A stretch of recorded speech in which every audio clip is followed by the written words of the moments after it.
And Richard Southern joins us now with a look at the day's top business stories. And Richard, it's the season of giving, but it appears it's not exactly what the Pope is doing.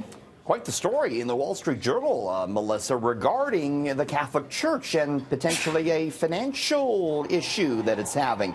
The Journal says that the Vatican is using donations intended to the poor to plug its budget deficit.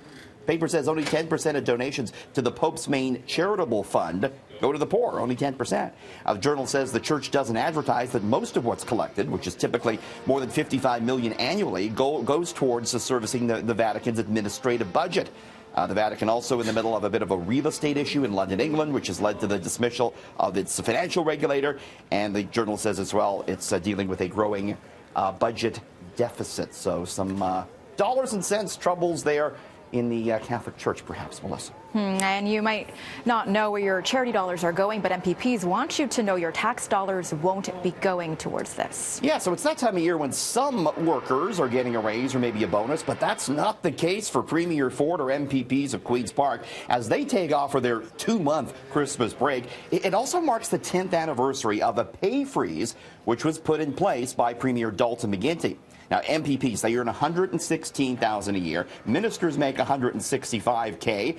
And Mr. Premier Ford makes $208,000, and that's been the case again for 10 years. The head of the Treasury Board says there will be no raises until the budget is balanced, and we're certainly a long way from that. There's also no pension plan. Mike Harris did away with that, Melissa, some 20 years ago. So many, I'm sure, will be happy to know there's no pay hikes coming this year at Queen's Park. And Elon Musk hasn't figured out the flying cars just yet, but his plan to keep your windshield free of streaks is certainly from the Jetsons' future, it appears. Yeah, so Tesla's filed a patent for a futuristic windshield wiper, and it is a laser beam, Melissa.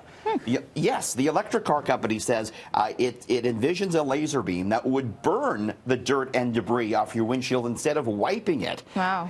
Yeah, the patent notes the inefficiency of traditional wipers. It also claims this process won't damage the eyes of the driver. Good to know that they're going to make sure the laser doesn't burn your eyeball out.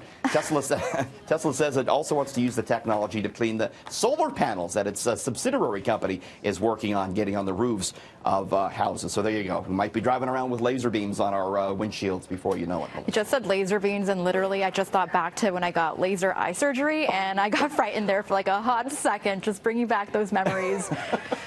But it sounds expensive anyways. Just like laser eye surgery. Just like laser eye surgery, certainly. And finally, what's happening at the gas pumps tonight? We're going up, not quite like a laser beam, but going up 1 cent tonight at the gas pumps. And hold tight, we're back just after 6:30, Melissa, with some interesting stories, including the top mispronounced words of the year. I'm going to try and say some of them just after 6:30. I'm sure you'll do great. Thanks so much, Richard. We'll see. We'll see you Thanks, later. Melissa. Cheers.